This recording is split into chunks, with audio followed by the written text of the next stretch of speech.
Hello, I'm Ishan Aziz, and I'm doing my media studies blog evaluation question 7, which is looking back at your preliminary task, the continuity editing task.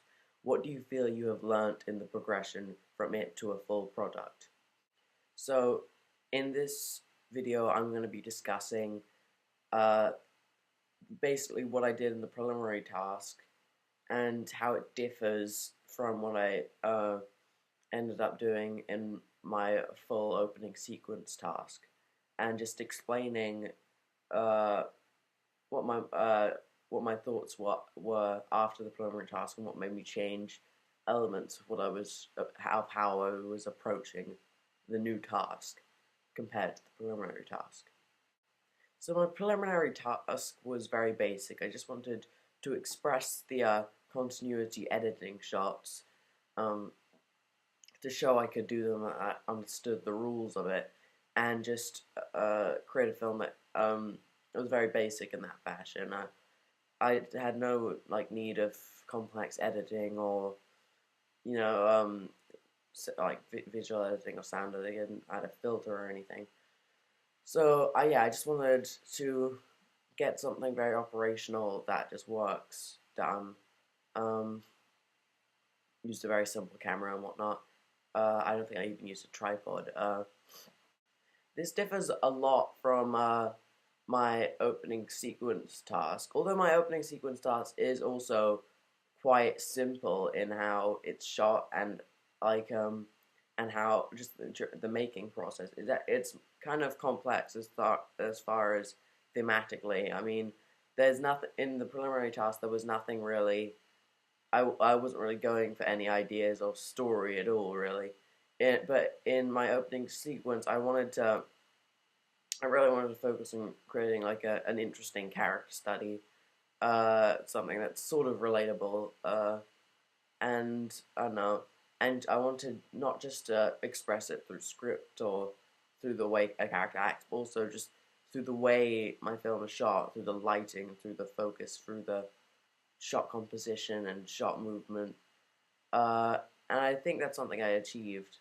Um, that's a lot to do with in my opening sequence task. There are various elements such as almost all the shots are stationary. The way the shots work, it's almost like jump cuts. They jump from uh, place to place throughout this person's life, just showing how almost nothing meaningful is happening to them. So mentally, they just skip through their own life. They don't notice anything because everything is the same. There are a lot of other things I learned more than just trying to be a little bit more ambitious. This is sort of connected to that though. Is like sometimes you do need to do reshoots. Like in my preliminary task, there were elements that could definitely have done with reshoots, like shots that I should have maybe repeated and got some extra ones so that in the editing process I could have more options of shots. And there are also like little errors and stuff of continuity of like what the character is doing from shot to shot, which is different and something. And I really could have done with some reshoots just to fix elements like that would just that stood out to the viewer as continuity problems. And so in my opening sequence full project, there were elements that I saw in the first draft that needed to be corrected, and there was a lot of continuity. There were shots where I had a shot of a clock, and the clock had a glass front, and you could see the reflection of the camera in it. So I realized I had to go back and reshoot that shot with the clock facing slightly away from the camera, so that we didn't get that reflection. And I just felt more positive just about that one little element because it did draw the audience's attention and it was in the very first shot. So you don't want the audience to be distracted by continuity errors in the very first shot. I've also learned that there are more ambitious things you can try to do during the editing process uh, with a film. In my preliminary tasks, there was no real I wasn't trying to do anything interesting really with editing at all, But in my opening sequence, uh, once I had the footage, I realized that I could change the film from the original plan quite a lot, and create something that really had a more interesting design than I had initially thought. And that's just because on filming day, I collected enough uh, film that I could edit it in such a way that it felt better than my original plan for the film. Uh, and there's just I could just do interesting stuff with the editing. Once I got music, I realized, oh, it might be nice if I um, had like moments where shot coincided with the music.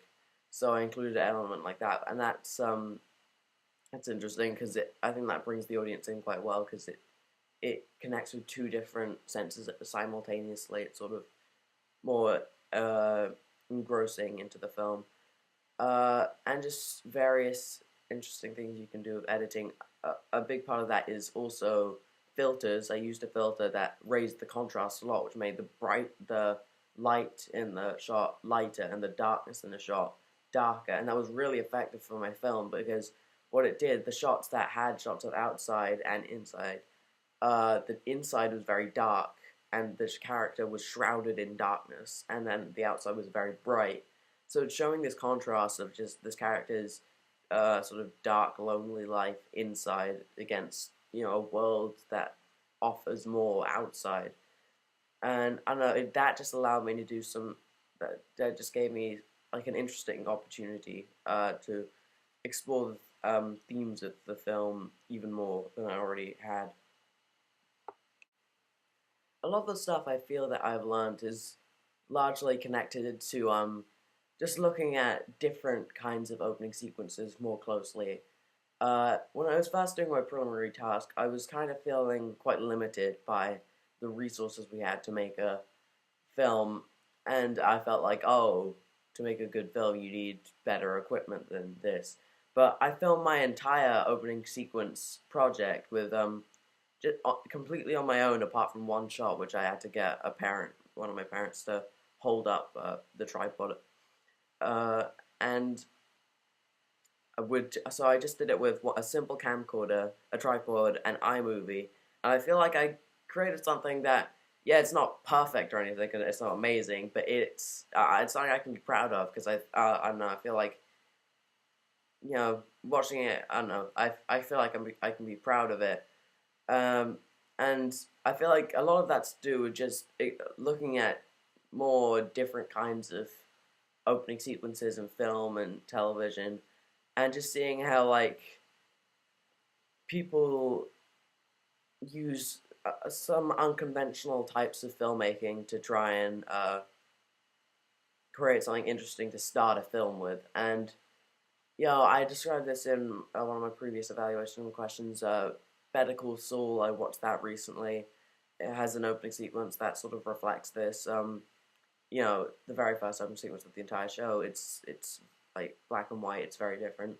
Also, the Community one I looked at, I just thought the very first shot of that is unconventional. The show often does strange things with how it's shot, but I don't know.